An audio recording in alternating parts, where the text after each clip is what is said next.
What's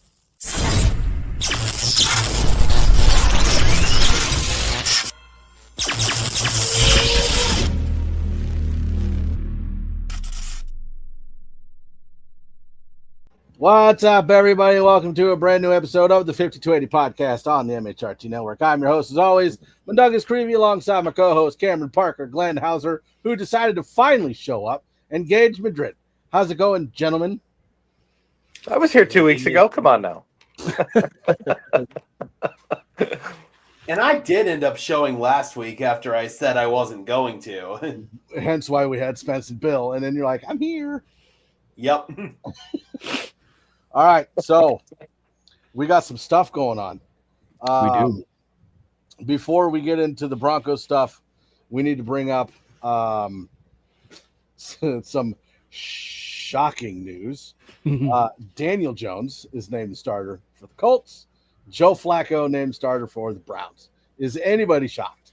No, I am not surprised whatsoever. In fact, my Jamarcus Russell and Anthony Richardson comment from last year is looking pretty good right now.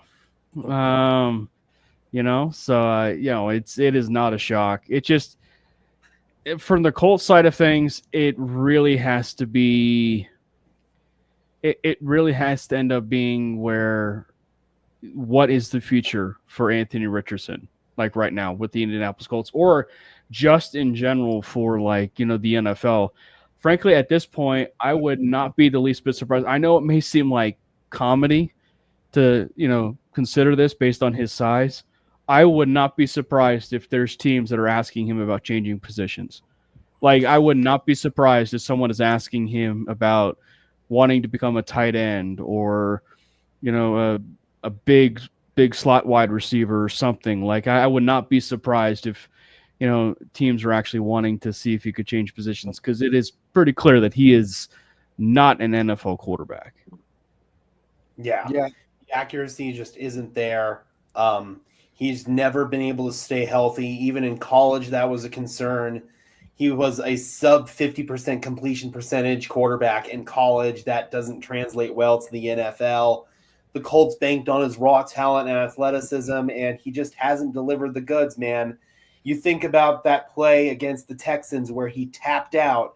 That's basically his entire career in a nutshell. And for Indianapolis, I made a video about this earlier today.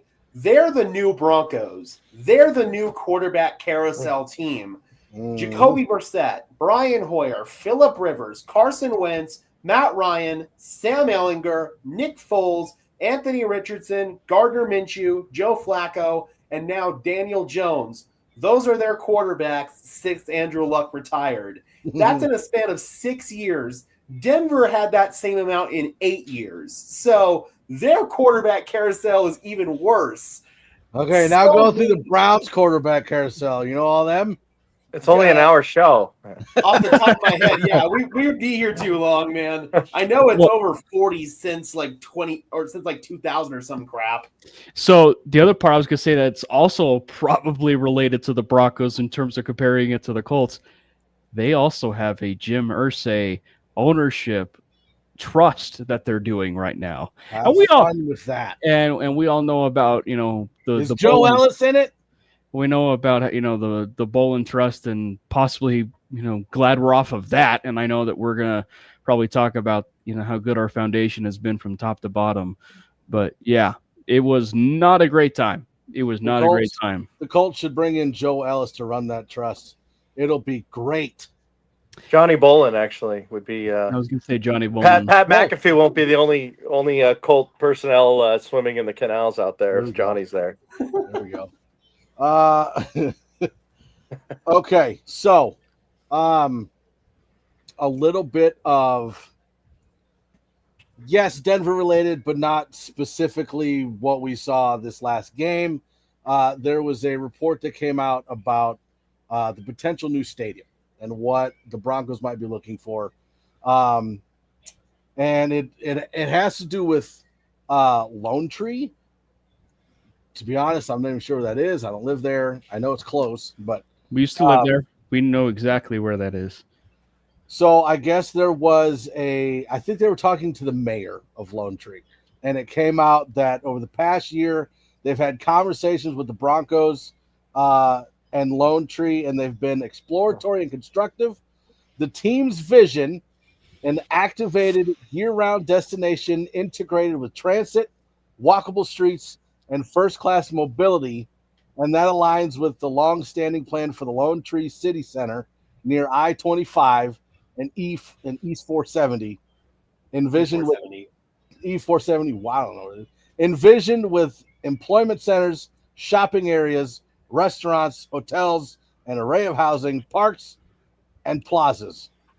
I'm telling you, like, it is a beautiful thing having the best foundation possibly in all the sports from top to bottom, and having an ownership group with the amount of resources and money at their disposal is a beautiful thing, because the Lone Tree area is close to their training camp facility. For anybody that does not know, that aren't, that are outside of Colorado.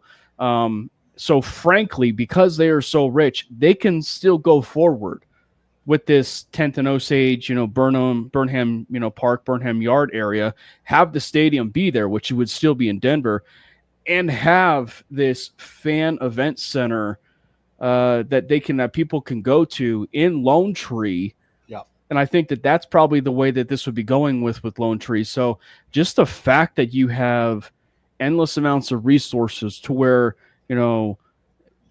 you could do anything and make it truly like a Denver Broncos type of thing in Lone Tree would be absolutely phenomenal. And I think that the fact that we have small cases in downtown Denver right now, but they're obviously not to the same level of probably what the Broncos are going to be, but McGregor Square, right? McGregor Square is an ideal idea for what the Waltons for should be going off of. It's a small idea, they have restaurants and then some hotels and everything you can go into, but we're talking about a much greater, much bigger thing, so I think that it's a very exciting time, frankly, and I think that the idea of them possibly being in two different locations of the fan location and the stadium is very much a possibility. Okay, what? Okay, so let me go ahead and speak my thoughts on the stadium so I don't lose them, and then I will address this. Okay. So for the stadium, I didn't think of it like that, Cam. I didn't think that they'd have the stadium still up at Burnham Yard and then have this down at Lone Tree. But it makes sense because the Dallas Cowboys have the exact same setup. They've got a training facility and a stadium and basically a little mini cowboy land in Frisco, Texas, which is about an hour and a half away from their actual stadium. I drove from their training facility to their stadium when I was down in Texas, and it took me a while to get there, but Dallas has a full-blown setup away from their stadium, and then they've got their big full-blown stadium that's just kind of out there. It doesn't have any businesses that are directly tied to the Cowboys. Those are all out by their facility at the Star. So I could see Denver doing a setup like that, which would be absolutely sick. Now, with the trade Nick Bonito thing, I still firmly believe that if you were to insert Jonah Ellis as a starter, his production would be maybe not at the same level as Bonito. It'd be about pretty damn close.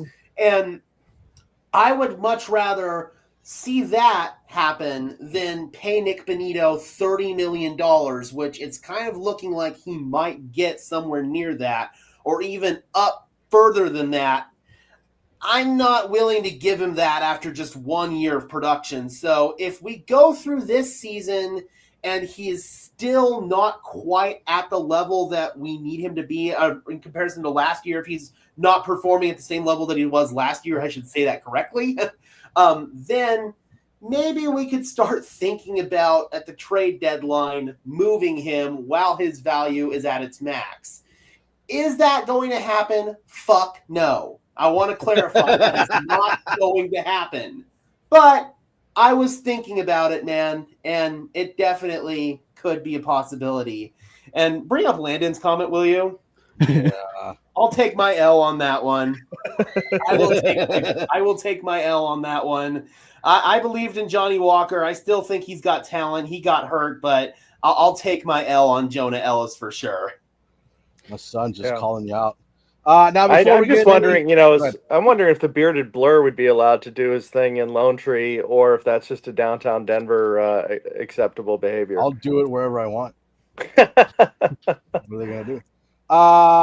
So before we get any farther into more Denver Broncos news and the preseason game, I do want to thank everybody for joining us in the chat. If you have not already, we are live on YouTube and on Cam's Twitter because he keeps whining if I take it off.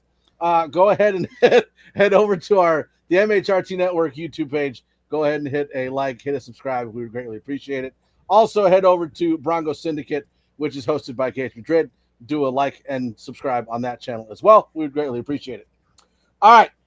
So since we're talking about Nick Bonito potentially trading or what have you, what about this Trey Hendrickson thing? It sounds like Trey Hendrickson is wanting to get traded from the Bengals, and they are listening to trades. Would a first rounder and a Nick Bonito be enough to get a Trey Hendrickson, or would we even want to do that? Mike, go ahead. I was going to say, this is another instance where, like, now we're looking at a guy wanting to get a massive payday, and the holdup, from what I understand, with Hendrickson is that they've agreed on the numbers to the deal. It's the guaranteed money that they're way far apart on, and I don't think we need him. Like, I'd rather spend that money elsewhere. Especially with his age and what he's looking to get.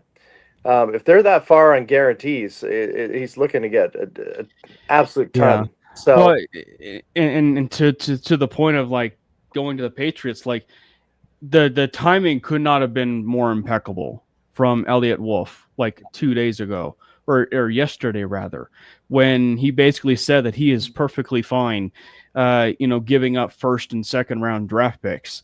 And given the timing of the Hendrickson deal and possibly Micah Parsons, wanting out of Dallas, it's very interesting. So I think, yes, there's a very real chance in the next week or so or a couple days that Trey Hendrickson probably will be a Patriot. It just they can give him that money, and frankly, just from play style, he fits probably what Vrabel would want, just as far as the kind of player. So it just makes total sense. And I think that for like the Bonito thing, there's a lot of things that can be true. Yeah, obviously, it would love to have Micah Parsons. We would love, we would love to have Trey Hendrickson. So I think that, when you start talking about that, yeah, Bonito has to be on the table because of the fact that the market and where things would be going as far as paying him. I will say, though, from some of the people that I've talked to, there is a chance that he gets less than $30 million a year. Less than $30 million a year. Some of the people I talked to have kind of thrown out the number of 4 for 103, which would be a steal. And I think that it's worth pointing this out. And kudos to Cliff for putting this out in the article that just broke. I want to say it was about an hour and a half ago or 2 hours ago. Apparently, PS2 and Nick Bonito share the exact same agent. That is a big deal when it comes to contract negotiations. It means that, I think that when you look at it from the standpoint of the way things went with PS2 and the contract that he was able to get for as easy as they were able to get that deal done, that will help in negotiations specifically for Nick Bonito, who's currently rising and getting better every single year. So that will help in negotiations. But like I've said before, I'm not really hung up on the whole APY, like the average per year. It's all about the guaranteed money. So if you do $25 million-ish per year, you can lift up the guarantees a little bit and you can spread it out as far as how you want to do that contract, which frankly they did have rather affordable deals for guys like Zach Gallen for as much as that was. And then you have guys like Cortland Sutton, which basically set the table for everything for both those contracts. So I have a statement, and then I have a question for Gage. First, the statement. Cam said doo-doo. I just wanted to throw that out there. Second, Gage. So based on just the 1 year that we've gotten from Nick Bonito, are you more? Would you be more likely to be happy paying Trey Hendrickson the big bucks or Nick Bonito the big bucks? And I'm not saying that we're going to get Trey Hendrickson, but which one would you be more likely or happy with paying the big money to? I mean, considering what you'd have to give up along with paying Trey Hendrickson the big bucks, I'm going to say Nick Bonito. And if it is indeed below $30 million, if we could get it to like 27 or even 25, I would be so thrilled with that because the market's going to continue to bloat. So 2 or 3 years from now, that's going to be a steal. And also, like Cam said, it's all about the guaranteed money. So in theory, it could only be like a 1 or 2 year deal in terms of guarantees, and it could be somewhat easy to get out of.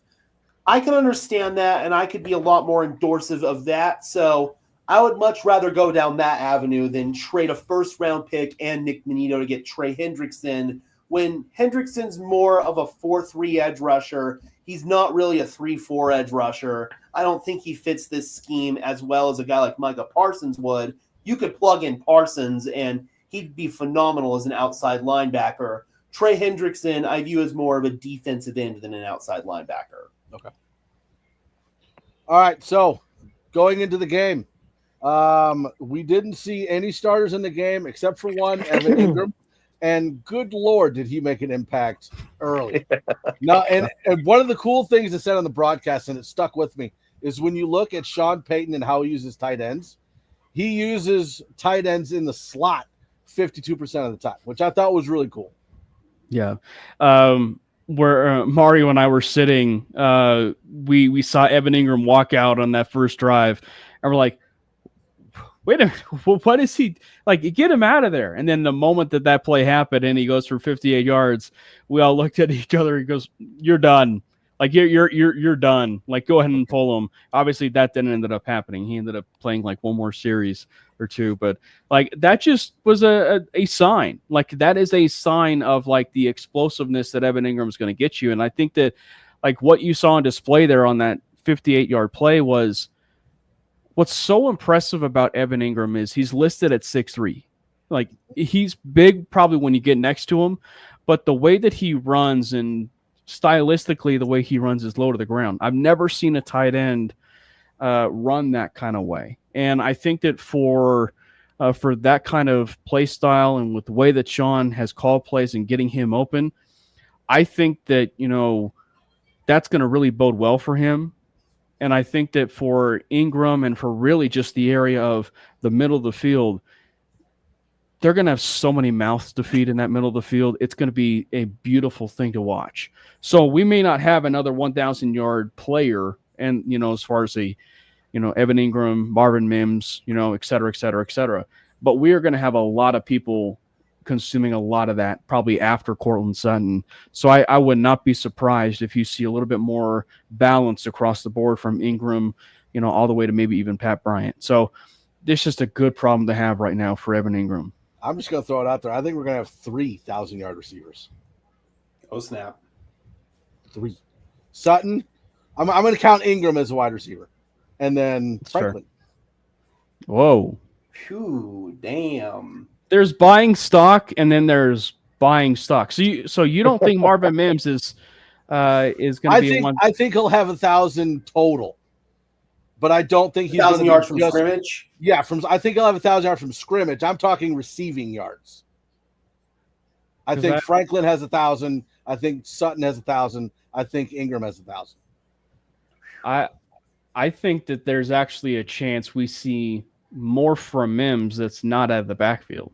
I think we actually see more of a actual true wide receiver snaps for Marvin Mims this year. Because I think people need to remember he played on the boundary at Oklahoma. So it's not like he's not accustomed to playing, on the boundary. So I also think too, he's a bit more of a refined route runner that people give him credit for. He certainly needs to work on a lot of that. But I think that the fact we were starting to kind of see that a little bit in, the year 2 of his momentum swing, if you will, where he was used fully, I think is a good thing because it shows you where the confidence is for Sean Payton and everything. So I think if you're talking like candidates for 1,000-yard seasons, it's certainly recency bias to say Troy Franklin. I'm a huge fan of Troy Franklin and the year that he's had. But I'm going Evan Ingram and Marvin Mims if I was to actually go with players of 1,000 yards aside from Cortland. Yeah. And realistically, I think with how many players Sean's going to rotate in and out, we might only have 1,000-yard receiver. But if we could get Evan Ingram, who I think is going to be your second leading receiver to like 800 yards and maybe 8 or 9 touchdowns, I think that's a really good season from Evan Ingram. And then you've got Troy Franklin and Marvin Mims, who I think are going to split time at the Z position. And then you've got Ingram, you've got Vele. You will occasionally put a smaller guy in the slot as well, but Sean Payton likes to put his big guys and his tight ends in the slot a lot more often. So I think we're going to see that quite a bit. And then obviously you've still got to figure out a role for Vele, who, again, I just talked about. But you've got to figure out roles for all these players because you're probably going to have all 6 receivers up. And then Trent Sherfield, too. Mm-hmm. What are you going to do with him? He's probably going to see snaps on offense because you can't not put him out there with how well he's played. You've got Pat Bryant, who's probably going to be your backup X to Cortland Sutton. He can also play some of that big slot stuff. So this is a good problem for Denver to have. And I think that with how many guys are going to get rotated in, we might only have 1,000-yard receiver, if any at all. With that Ingram play, when you saw what Franklin and then Bryant did, in the blocking to free him up, I mean, again, this is one of those things where Sean Payton absolutely loves these wide receivers blocking. And Gage, if you can get 800 yards and 8 or 9 touchdowns from the starting tight end, after what we had last year in terms of production and the last few years in terms of production, would just be insanity. It would, light years from what we have been used to. When some of these receivers are getting made available, as far as when the waiver wire happens and when other guys are holding out, I have no interest in swapping out any of the receivers or the tight end position at this point. I think that we should just ride or die with what we've got right now. Yeah, and talking about Devon Vele, Graham wants to know, is the talk of Vele on the bubble legitimate or completely just off-season talk? He's been hurt the whole preseason pretty much, right? So he's healthy now. So he practiced today. I will say this. I think there's logic on both sides. I will just say that. I think there's logic on both sides. And I think there should be Vele concern. Because, again, like we are talking about going into the season, myself fell victim to this, right? Like of thinking that Devon Vele is in wide receiver 2 territory, right? Like I fell victim to that. But I think that, when you start to kind of see the pecking order of the way things have folded out with that wide receiver room, specifically with the 2 obvious ones, that's where you really start to have the question of like, where is Devon Vele in all of this? Because, and also too, when we mentioned about the middle of the field, there's so many mouths to feed with the middle of the field that, it's a good problem to have, but you also have to factor in who's the best ones, who's not the best ones. And I think that, the Vele conversation, I was talking to my dad about this on the way to the game on that Saturday. It's like, it's roughly the same conversation as Jaleel McLaughlin. Like Vele, he's not a high ceiling player. He's a high floor player. Jaleel McLaughlin is a high floor player, right? And I think that, when you think about the overall room, what is this actual ceiling of a wide receiver room looking at, right? And Devon Vele, he doesn't really lift the ceiling of the room. Troy Franklin and Pat Bryant, and with maybe what we're seeing for Trent Sherfield, lift the ceiling of this room, right? And so I think that for Vele, it's just like, what is his actual role gonna be? And I think that Albright mentioning about him possibly being in the Little Jordan Humphrey role, That's not a good thing. That's not a good thing. I mean, he was a reliable guy, but also little Jordan Humphrey was a really good blocker. And Vele still needs to work on his blocking a little bit more. Mm-hmm. And if you're asking me who's the better blocker, run blocker between little Jordan Humphrey and Devon Vele, I am 110% picking little Jordan Humphrey over Devon Vele. So he needs more blocking opportunities. Now, I'm not here to say that he's going to be traded or that he's going to be moved on, but it's a question that is still legitimate. And if they showcase him like Alberto Cuellar in the preseason 3 game, we have a problem. I'm expecting him to be on the roster. I'm expecting him to carry 6, but it's a very interesting thing to monitor right now, still in this preseason. Yeah, because right now you're at a point where Vele's basically your wide receiver 6. I think Trent Sherfield might be ahead of him right now. And exactly. Last season Vele? he was basic. Say again? Of Vele? Yes. Okay. I think Trent Sherfield is your wide receiver 5 as of right now. And with Vele, he played well last year, but he played in his role basically out of necessity. He was that big slot receiver. He would occasionally come in and do some of the blocking stuff too. But just like Cam said, little Jordan Humphrey far exceeded him in that role. And what I wonder deep down is like, will Devon Vele see snaps? Because you've got Pat Bryant, who you can play in that big slot role. Mm-hmm. And just like Landon pointed out, Evan Ingram is basically going to be your big slot as well. So and Franklin not going to see snaps. Yeah, and then you've got Franklin. What are you going to do with him? And you've got just so many guys now that can fill these roles. I'm really looking at Pat Bryant and Evan Ingram in particular as kind of those 2 big slot guys. So Vele might be the odd man out. And just like Cam said, if you're showcasing him in that final preseason game, then you've got a problem. Well, and I almost wonder if the coaches believe that last year Vele hit his ceiling. Like, that's as good as it's going to get. And that's why they brought in other people to fill that role. Well, and you also have to talk about the elephant in the room, which is, I mean, it's age is just a number, but it's still a talking point. He was an old rookie. Like, he was drafted and he was an old rookie, and Franklin, is what, 21, almost 20, soon to be 22.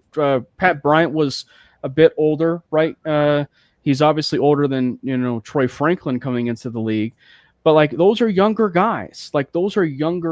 And to a certain degree, it's like it's the running back conversation, that happened last year, right? Like, we are having more of a Blake Watson conversation than an Audric Estime conversation, but they still drafted 2, right? And then in the year that they drafted Devon Vele, they also took Troy Franklin. They also traded up for Troy Franklin. We need to remember that. They traded up for Troy Franklin. So, I mean, and the other part of this too is like Vele was also a later round pick. Those later round picks, you don't know whether or not those guys are going to work out, right?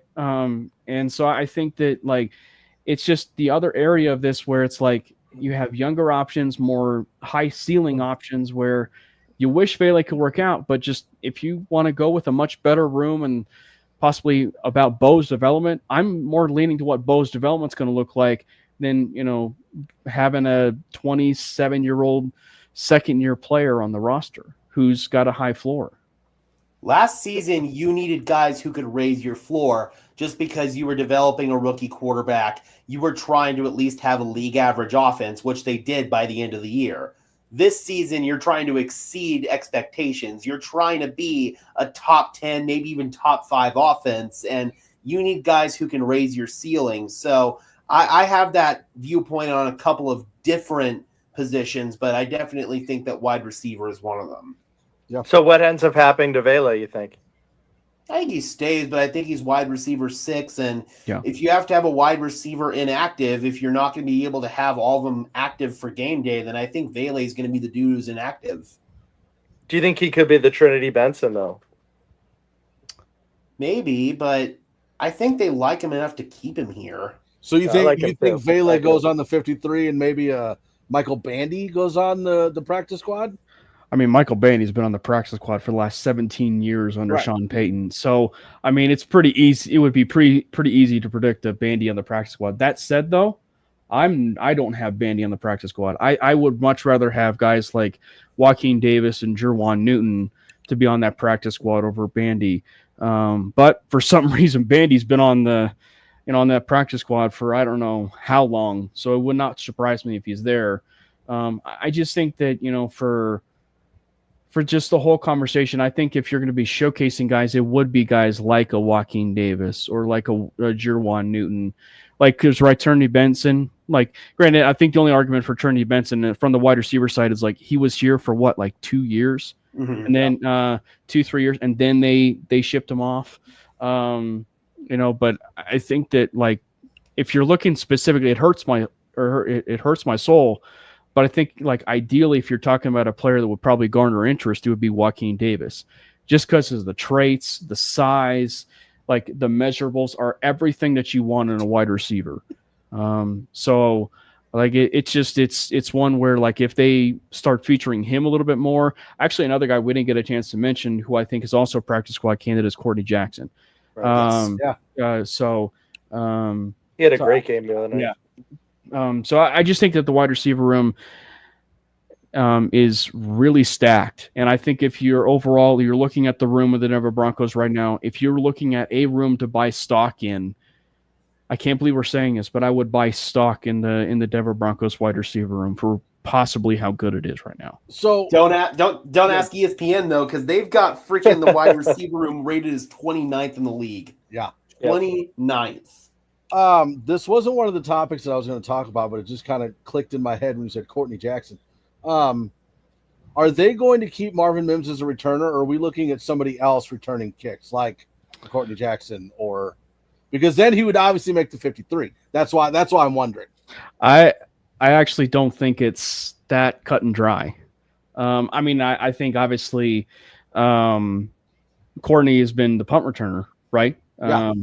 But I think that's where it's going to end up being. Do they keep 4 running backs, or do they keep 5? Because I think the running back part of this, with being a kickoff returner, there was a point on kickoffs where Tyler Bidet was on kickoffs. Yes. So like I would not be the least bit surprised. Let's do that. I like that. So I would not Miners return kicks for you. Yes. Or have him be like the lead blocker, like a fullback, if you will, on kickoffs. No, but I just think that, like, Blake Watson, like Jaleel McLaughlin, anybody that can offer special teams value that could be a running back specifically on those new rule kickoffs, I think would do so much damage. And I will say, I don't have it truly confirmed because my eyes are so terrible right now. I could have sworn on one of the punt coverages, Jaleel McLaughlin was out there. So if you were monitoring about him being on the roster level, not exactly an ideal situation if you're Jaleel McLaughlin. Yeah. All right. So we've talked about the big play from Evan Ingram. We also had big days from Troy Franklin. We had big day from I lost it. Pat Bryant. There it is. But we also got off to a fast start, which is one of the things that we've struggled with in the past seasons. And I almost wonder if it was because we had Davis Webb calling plays. I tweeted it today, but I have a Davis Webb thing. I don't think it's very easy to think that Davis Webb will be leaving. I think it's very easy to say that because he's a hot commodity. But we also have to consider the tree. The tree and the trend. I don't think it's as easy when people say that Davis Webb might be leaving in, next year or so. Because there's a new trend that's been going on thanks to Ben Johnson, who is part of the Sean Payton tree, right? Or I should say Dan Campbell, but still Campbell was from the Sean Payton tree. Ben Johnson started a trend. And then Bobby Slowick took that trend and stayed with Houston. I think given the fact about how strong our foundation is from top to bottom, from ownership all the way down to, even the field, and specifically, when you think of the relationship of a quarterback, a head coach, OC, and, whatever as it correlates to that, I think there's a very real chance that Davis Webb actually would want to stay. He'll probably take his interviews. He'll probably do what Ben Johnson does, is take the interviews.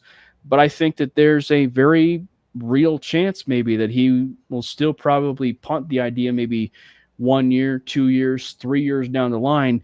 Because again, we're talking, it's a lot of the reasons why a lot of teams say, having the first overall pick is one of the worst things in the world.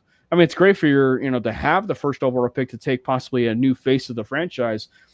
But there's a reason why they were the first overall pick, because they were the worst team in football. And so, like, if you're a head coach, more often than not, you are taking over a very just terribly run organization, right? And does Davis Webb want that? Does he actually want to be the face of that? I don't know his intentions, but I would have to think now that with the, when you think about the foundation that's being laid from the Broncos from top to bottom, that would be numero uno on my list.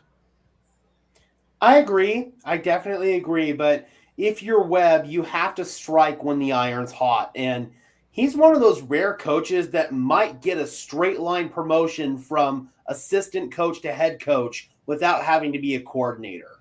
I think it's very possible. And Sean Payton is not going to relinquish play calling duties. And I think Sean Payton gets way too much shit as a play caller here. He's a top 4 play caller in the NFL, and it's not 4.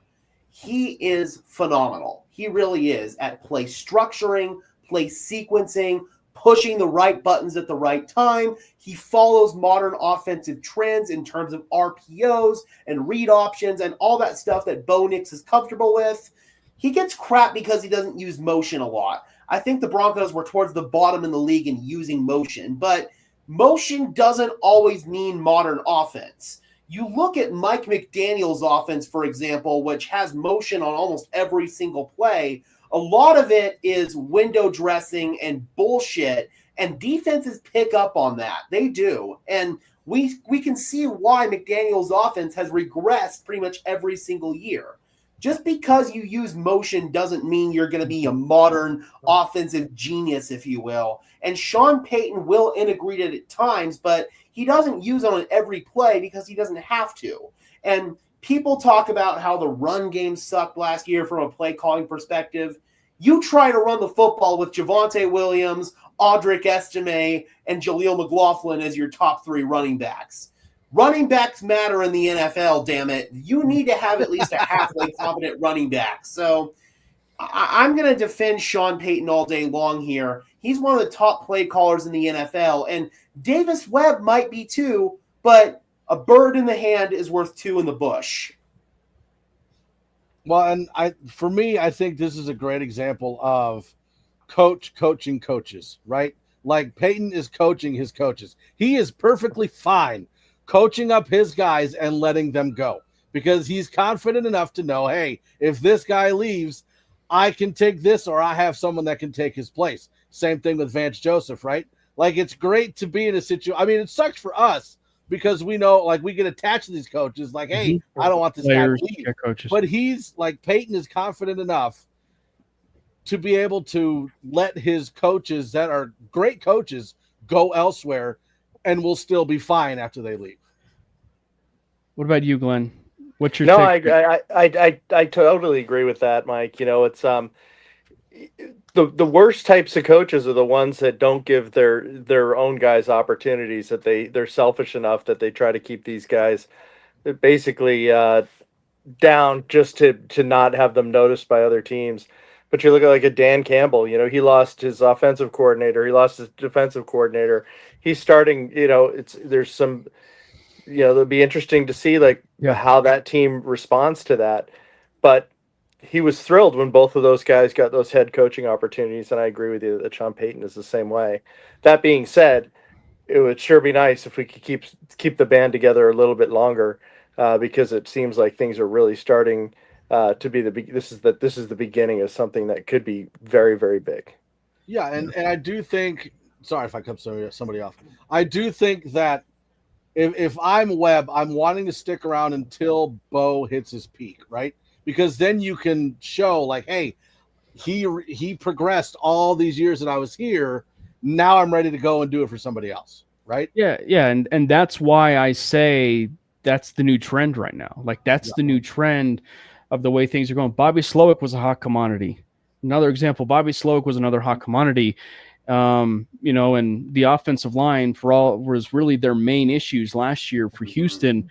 Slowick is a phenomenal play caller, and he had a lot of head coaching gigs lined up for interviews and whatever, and he took his name out of the ring, and he saw the example of what Ben Johnson had the years prior, where he would take his name out of the list and sign in a contract extension, and as Big Mike even pointed out too in the chat, he was promoted.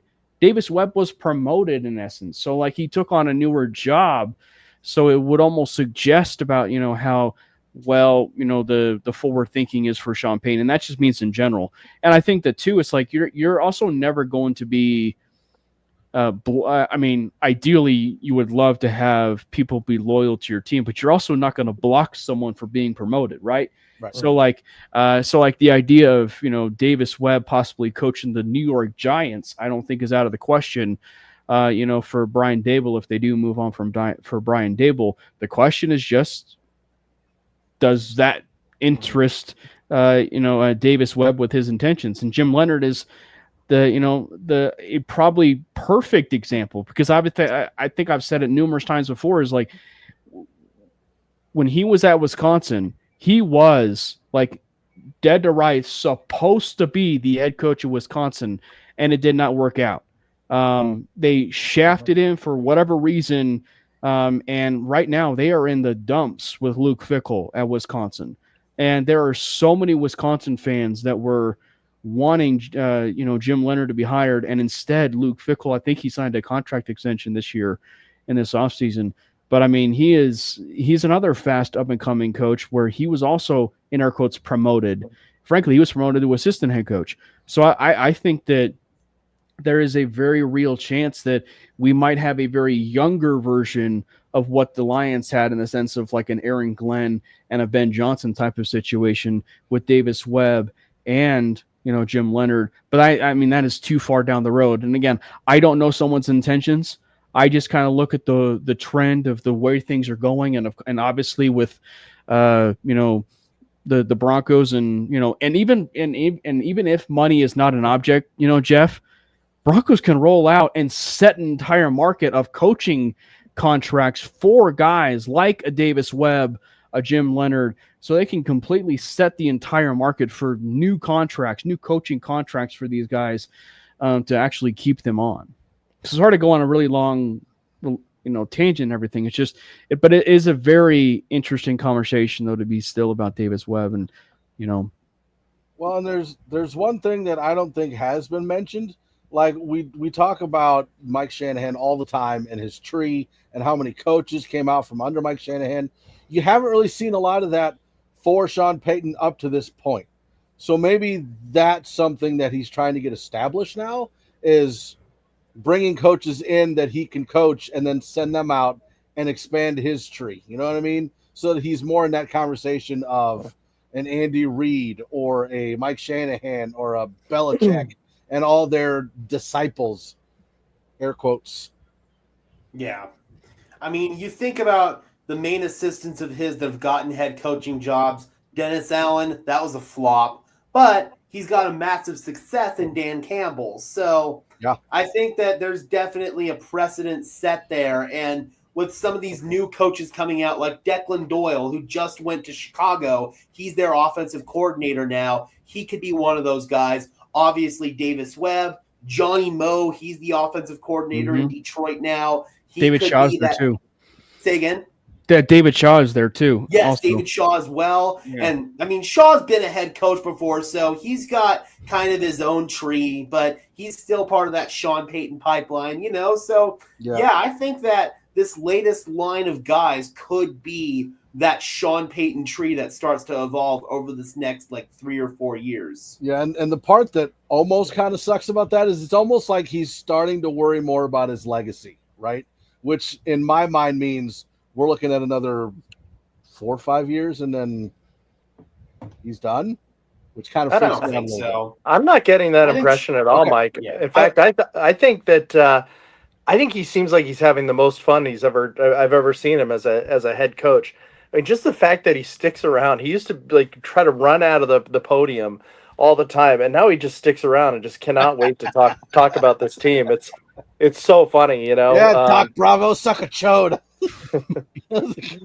But That one. you know, when you think about some of these the branches, you know, the coaching tree, like Belichick is considered by many to be the greatest head coach of all time, and his coaching tree is just trash. I mean, for the you know the guys that left him, so I think that's kind of overblown to some degree.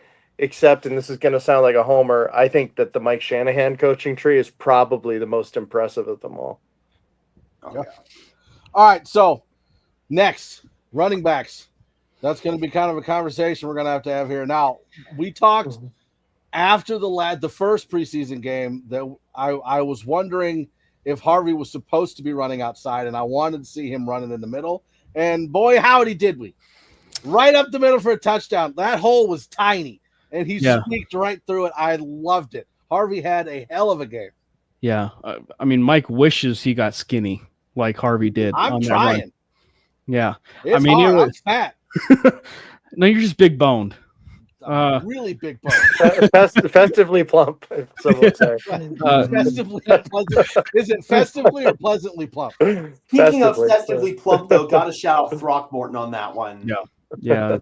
That was such an impressive run, though. Like, and I think that if you are looking at the prospects and the projection down the line of RJ Harvey, that is such a run that, like, I think that the Broncos fan base has been needing for 4 or 5 years. Frankly, I mean, for as much as Javonte would carry 7-8 defenders on him, you know, when in his rookie year, like just the fact that you saw the vision, the cutback, like, I mean, like it was about as picture perfect a run as you could have asked for. So I think that, you know, when you just look at that and then you pair the idea of like J.K. Dobbins off of this, like it's just, I don't know, it's an exciting time. Like, and it's an exciting play too for the Broncos to kind of see something like that. Yep. I mean, the execution was fantastic. That second level combo block by Calvin Throckmorton to seal it. It was a great play called down at the goal line by Davis Webb. But what I loved about that was RJ Harvey just seeing that tiny little crease and lowering his shoulder, just getting skinny, getting wiggly through that hole. That was so awesome to see. We haven't seen a running back here in Denver be able to do that, I'd argue, since Phillip Lindsay. So I feel really comfortable about where things stand right now in terms of that area of the run game. I've talked about how I still want them to maybe go out and get like a true big power back for short yardage in red zone situations. So maybe go out and get like a Chris Rodriguez from the Washington Commanders if he's available on the waiver wire, just to kind of complement the entire room. But the promise that we've seen from RJ Harvey, it's hard not to put a smile on your face. Block the bum. Listen, Jeff, I'm reading all these comments and I've thought about it, but to be fair, like I kind of feel sorry for the guy. Like I don't even think he was born the last time that the Raiders did anything of significance. So I wasn't even. So I don't know about that. It was like 85. So. Hey, I just appreciate the chat defending the Broncos here. This guy. Yeah, I love all the chode conversations are kind of fun. Like I haven't heard that one in a while. I mean, he's a Raiders fan. He's got to put his frustration somewhere because his team sucks. Always will. They suck so bad they signed a guy who's almost 80, like to be their head coach. Like you guys trotted out Aiden O'Connell's like, woo, this guy's gonna take us to the promised land. Okay. Yeah, they also have a defense that wishes it was the Denver Broncos type of defense right now. Like it is molded Swiss cheese right now. All right, so we talked. I'm not going to comment because I actually think Geno Smith is scary. I think he can be. Right? Like his talent alone doesn't scare me, right? Like he's not like a Mahomes type person. David, I'm God. trying with this chat. That is so good. I don't know what to do. No, I kind of just want to sit here and read the chat for the whole show. I don't even say anything. Y'all lost us with Jamarcus Russell. Honestly, you guys lost that one. Seriously, you guys lost that one. But we did talk about RJ Harvey. We talked about J.K. Dobbins. Do we think that they're going to carry 4 running backs, or are we talking 5? I think it's going to be 4. I'm seeing Dobbins, Harvey, McLaughlin, and Bidet. Yeah. Well, I think that it's at this point that the estimate conversation is just one where it's really hard. The only thing about estimate is he's so young as a running back that, like, do you keep him on the practice squad? And is there a team willing to either trade for him, or if you cut him, you just know he's going to be signing somewhere? That's really just the only conversation. And if that's the case, then you might as well just practice squad the guy. But like when in terms of the 4, that's really kind of like what's your flavor of ice cream after Harvey and Dobbins, because like Jaleel McLaughlin, I've kind of made my peace a little bit about, Jaleel. I think he's a good back. He's been the Broncos' best back for the last 2 years. So at least he's got that on him. And, Sean Payton does love him. You just got to call it for what it is. Sean Payton does love Jaleel McLaughlin. It's just like what we had with the Vele conversation. It's like he's a high floor running back. He's not really a high ceiling running back. And I think that with guys like a Blake Watson specifically, or a Tyler Bidet, that's where you have your conversation of, looking at it overall. And I think that for Bidet, I think overall, I will say this, overall for any running back that is on this roster, if there is one who frankly deserves a roster spot, it is Tyler Bidet. Knowing everything that he's been through in his NFL career, the fact that, we're at the point where Tyler Bidet... I'm sorry. I tried. Listen, Doc Bravo is now out, but if you want to continue to talk about him, please do. Like, I'm dying over here. Doc Bravo, ball hands. Oh my God. David is like the MVP here. Oh my God. We're gonna go with that. David, you are the GOAT, dude. That is so funny. Truck nuts. Listen, again, he's out, but if you want to keep talking about him, go ahead. It's not as good, but it's a good one. I'm glad you can't read, so that's good. So good. Oh okay, what were we talking about? Shit. The fact that I was trying to maintain a very serious tone through all of this. David threw that out the window. Sorry about that, Cam. I'm here for it. I tried. David, keep going, David. It's fine. The point I was going to make though is like if there is one running back of this entire room who deserves a roster spot, it is Tyler Bidet. Like he deserves one for everything that he's accomplished, either with the Broncos or just in overall his career. He deserves it. And I think that for the running back room, it's going to be a really interesting thing. So again, it's like all about like what your favorite flavor is, and like I wouldn't be upset either way, but it's pretty obvious Cedric Estime is not going to be in that room. Yeah. I don't know. I still think right now the 53-man roster is going to be Dobbins, Harvey, McLaughlin, and Bidet. I think that's kind of your clear rotation now. What role are each of those guys going to fill? That remains to be seen in terms of McLaughlin and Bidet, but I think all of them are going to be a part of it in some capacity. Tyler Toilet for the win. Let's go. Do you think it's so with Blake Watson, right? I think he's had a pretty good preseason. Is Blake Watson more even with Bidet as far as roster spots go, or McLaughlin? God. As of right now, I'd probably say Jaleel just because Watson's a little more versatile, but I do think that Jaleel brings a higher floor. Oh, God. I had to. I saw it. It's like, yep, that was going up.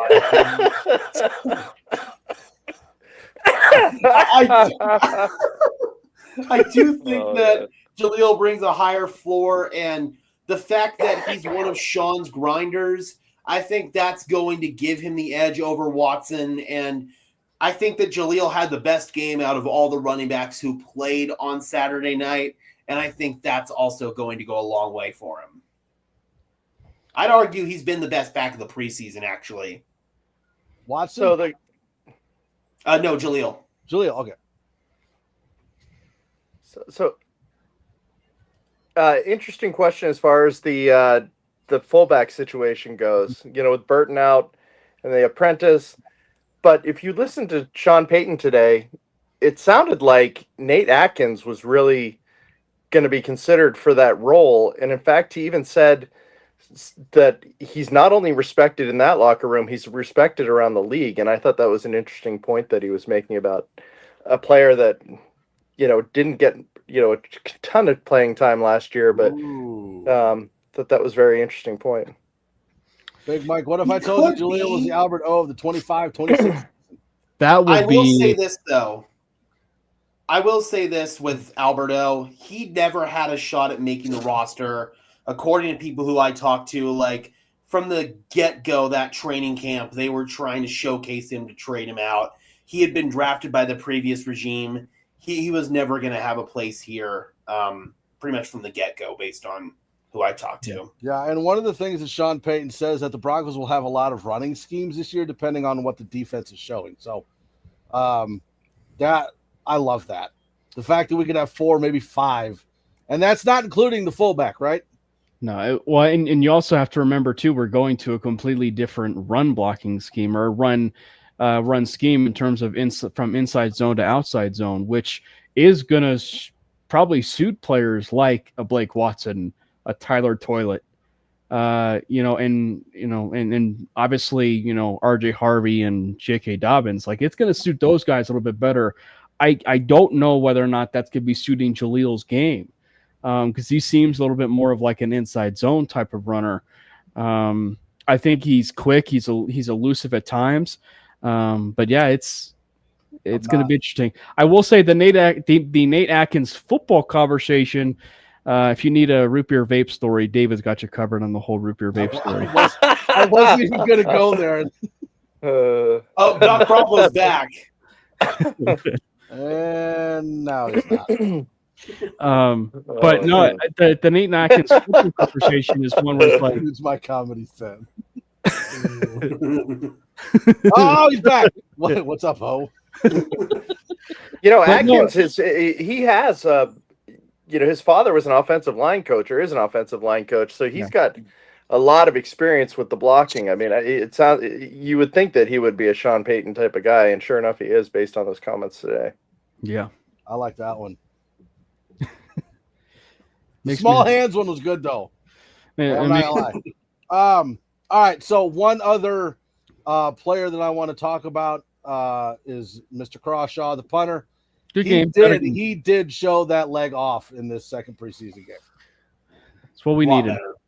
Yeah, it's what we needed. And maybe being in altitude was everything that he needed. Or the practice that was, a couple days ago, where they kind of like – because I think what I heard is that they were basically having him punt all the way back near his end zone and kind of like, boom punts and, and everything. So Crawshaw, gave us a lot of hope. I will say, though, just from a confidence boost and just competition boost, if you will, I don't mind bringing Ryan Stonehouse in. I know he was cut by the Titans, but I think that when you look at like the fact that, one, Stonehouse is from here.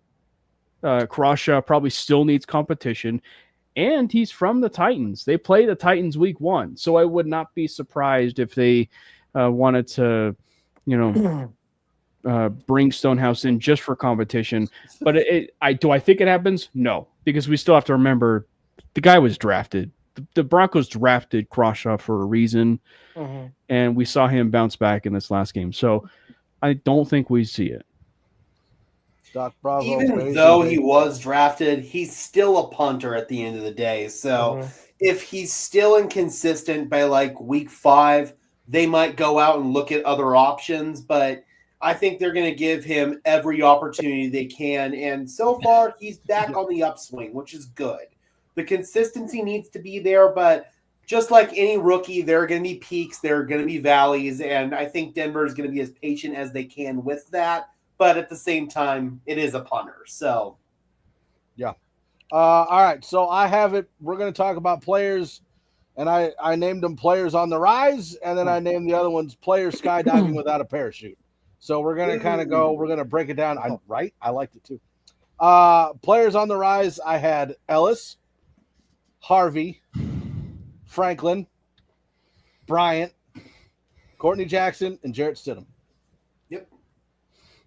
Anybody else I didn't put on there? Yes. Uh-oh. I think Corinne Reed. Yes. It needs to be up there. Corinne Reed. I also think that Lavelle Bailey needs to be there. Prescorn would be there, but he literally and physically fumbled the bag. Lavelle Bailey, you think? Yes. Oh yeah, he was awesome in that game.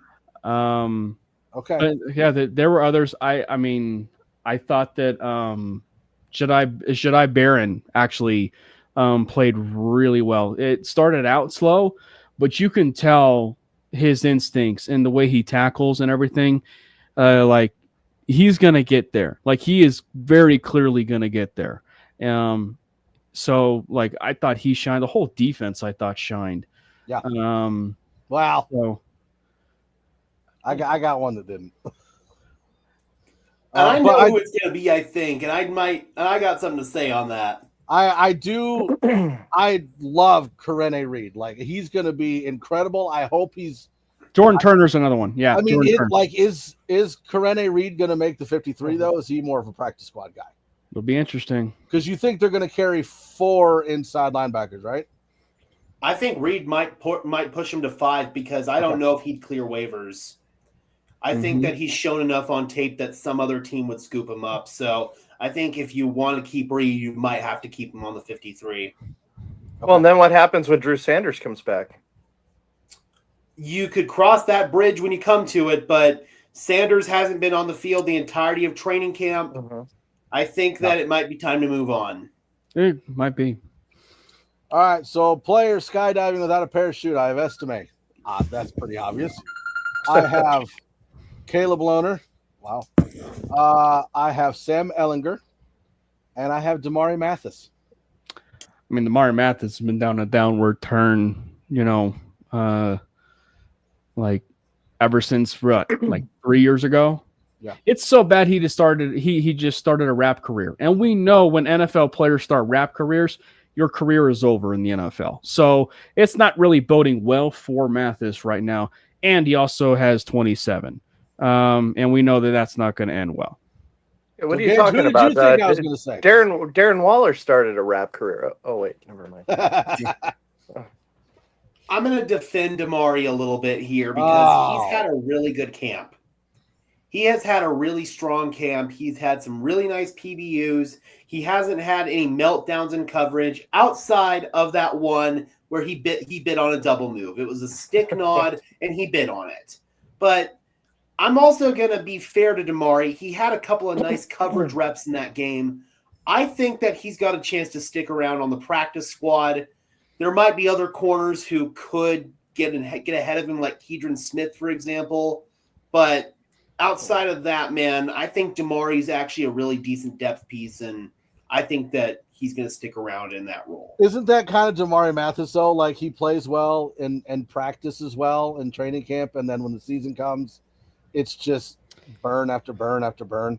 He bites on double moves, man. He's aggressive. He wants to jump routes, and that does get him in trouble sometimes. This is a blast from the past, but you know what Damari Mathis reminds me of right now? And funny enough, I think actually this was a Vance Joseph corner, Lorenzo Doss.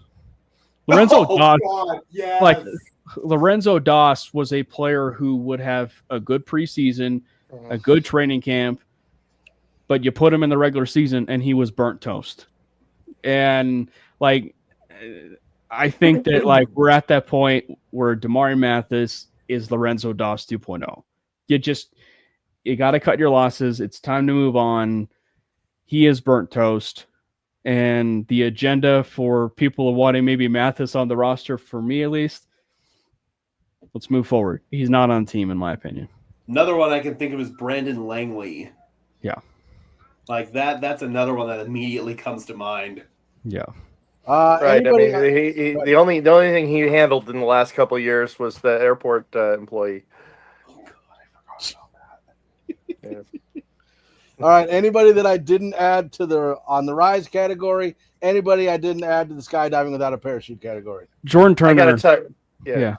I was gonna say Caleb Lohner was such a disappointment the other day, and I guess I just had him on such a pedestal with these expectations that he could make the 53, that it was just going to be these lobs to him. And the guy, 3 penalties, just looked completely lost out there. Jeff had it right on, straight to the practice squad. Do not pass go or collect $200. Yeah. You might need that $200. I also will say we probably should show a little bit of grace on Caleb Lohner, like in a sense, because frankly, this football action we're seeing in preseason, for as little as it was probably the most he's ever played. Like, because the snaps that he had at Utah were, just those red zone snaps. And granted, right. So I mean, he's still learning the position. He's still understanding the position, and it's pretty clear that Sean is invested in him to have a draft pick and everything with him. And it's clear too that he's got the size, he's got the measurables, he's got the athleticism. So I think there's something there that Sean likes with him. So he might be practice squad, for sure. But yeah, it was definitely pretty disappointing. I will say though, Pure Scorn was uplifting. But then, to the comparison of Jonathan Taylor, he literally fumbled the bag and fumbled, I think, to where he's not even on the 53 anymore. Yeah. And let me, I've been reading the chat, and let me just jump in there. It's like, I'm not saying Caleb Lohner is trash. I really am excited for his potential, and I don't want to get rid of him completely. I'm just saying, I had him as an automatic 53, and I don't feel that way right now. Well, and I do think that there could be a spot for him still learning the position and the game, because he is 6'7". Oh, for sure. He would be a great, post him in the end zone and let him sit there and out jump somebody when he throw the ball. Like, I can see that. Yeah. I just don't see him as a 3-down tight end. You know what I mean? But when he's this raw, there's just no way you can take somebody else off of the 53, excuse me, off of the 53 and put him, I just don't see it. That is true. He's like, Gage! Just realized that he's probably like 6'9", 6'10". I'll be right back. Gage is the only one that looks like he's leaving a bathroom to go to the bathroom. Yeah. Oh, boy. I just realized that, though. Yeah, with cleats, he's probably 6'9". It's like Fletch, 6'9" with the afro, right? I kind of agree with Jeff. Like, he has a huge upside, but don't give him a chance to flash and get claimed on waivers. That's why I almost wonder if all the rookies make the 53. Just because you don't want somebody to have the opportunity to grab him off the waiver wire. Isn't that on practice squad. And actually, isn't that what Sean said? Like, I think so, isn't it? Sean drafted him because Gage is in the closet. Because they were worried about them actually poaching him. So, I mean, obviously plans change, right? Like, plans change and things do change. To quote Draft Day, we do live in a completely different world than we do 5 minutes ago. So, I just want to tune in and listen to what Gage is saying. He's yelling something. I heard him mention Meatloaf. I don't know. Hey, were you talking about Meatloaf? Apologies. When Grandma calls, you answer the phone. No, she's bringing me home some weed from work. Oh, not yay! Yeah, I thought you were angry, but you were yelling like. Did you guys hear me yell? Yeah, because I had some extra money in my account over there, so I was happy. Oh, I thought Grandma was like, "I'm bringing home weed," and you were like, "Yes, Grandma, I want it. Bring it here." I got weed at Grandma's discount. I got weed. I got weed. I got weed. Hey. Little rascals humor. All right, so we have our last preseason game this coming weekend. is there really going to be anything different than what we did against Arizona? I'm assuming starters aren't going to play. I'm assuming it's going to be all the backups fighting for a spot. I mean, Facts. Oh my god. Facts. Grandma's now entered the chat. That's what happens when you got a grandma who works at a pot shop. We went from doc to grandma. And yes, David, that is a great movie. Good news, I just blocked Grandma. I'll do anything for Loner, but I won't do that.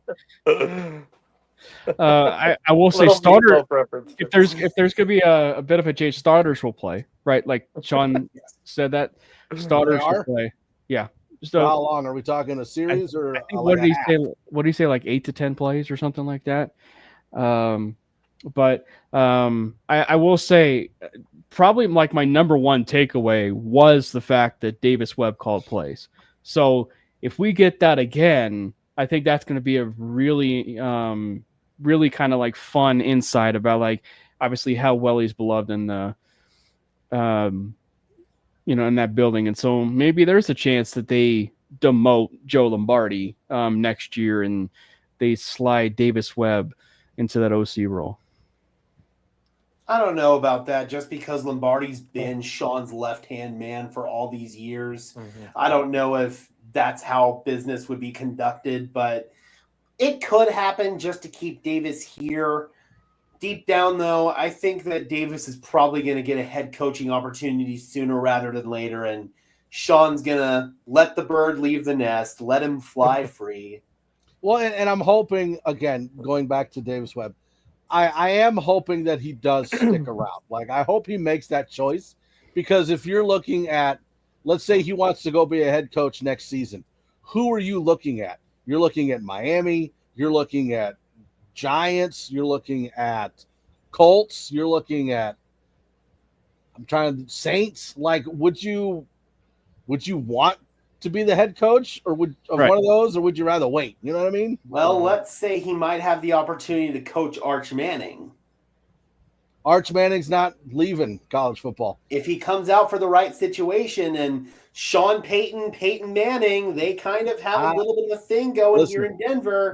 When Archie and Peyton and Cooper and Eli and the mothers all say he's not coming out of college until he graduates, I'm going to lean towards he's not coming out of college. But also graduates. Arch did say today he has no idea whether or not he's declaring or not. But earlier he said he was definitely not. What did his grandmother say? I'm just curious. Right? Yeah. The weed dealer. I will say though, I also don't think Arch is declaring. I really don't. I think it's very irresponsible for him. I think it's very irresponsible for him because I think it's his first full season as a starting quarterback, and it would make a ton of sense for him to come out in 2027 than 2026. Yeah, and I again, like, I'm not downplaying Arch Manning at all, but we really don't know what we have with him yet. Like, right now, all the hype is because of his last name. He played well against not very well playing teams, so I don't think we could say Arch Manning is for sure a number one pick until we see him play this year. I do think he showed the flashes, though, the arm talent, the decision making. We know that his preparation is top shelf because of what member of his family is. You know, we all know that he's going to prepare like a top tier quarterback in the NFL. So all the intangibles are there, but deep down, I think that they want to see more from him before he does declare. And kind of what Davis says as well. Like, I don't know if they want him to go to a crappy situation like New Orleans. Right? Yeah. All right. Anything I did not cover? Anything you guys want to mention or bring up? No, I mean, we pretty much nailed it. It was certainly one of the most entertaining shows in a while. Thank you, Doc, and thank you, David. Doc, and the rest of the chat that jumped in there too. Those were funny. That was beautiful. That was absolutely beautiful. Chat was the what's the meme? Absolute cinema. I don't know. I think the next is going to have to be Small Hands and Chodes because of all the stuff we had in the chat. Which I'm fine with. That's fine. Absolute cinema.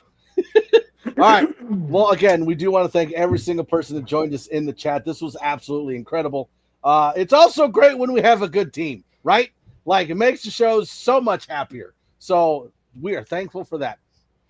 Make sure you go to the network and check out all the other shows. We have shows Tuesday, Wednesday, Thursday, Friday, and then we have the neighborhood on game days. So check that out. Cameron Parker is the host of Mainly Broncos on Wednesday night. So make sure you like and subscribe to that one. Like and subscribe, sure. And then Gage Madrid is the host of Broncos Syndicate. Make sure you like and subscribe to that one as well. If you don't know, we all have our little processes before the shows. Mine is to go through Twitter, go to NFL.com, and then watch all Gage's videos. And that's how I come up with topics for stuff. So if you want to know what we're talking about, go check out Broncos Syndicate, because that's where we get most of our stuff from. Again, thanks, everybody. We will see you guys next week. We love the Broncos. We love Broncos country. We will see you guys later. Peace out. Absolute booty cheeks. Fast lane when I pass in the street, bag of money in the passenger seat. Tempo's been asking for me on the road from the west to the east. Way up, I might never come down, cause the coast's racking up the flame out.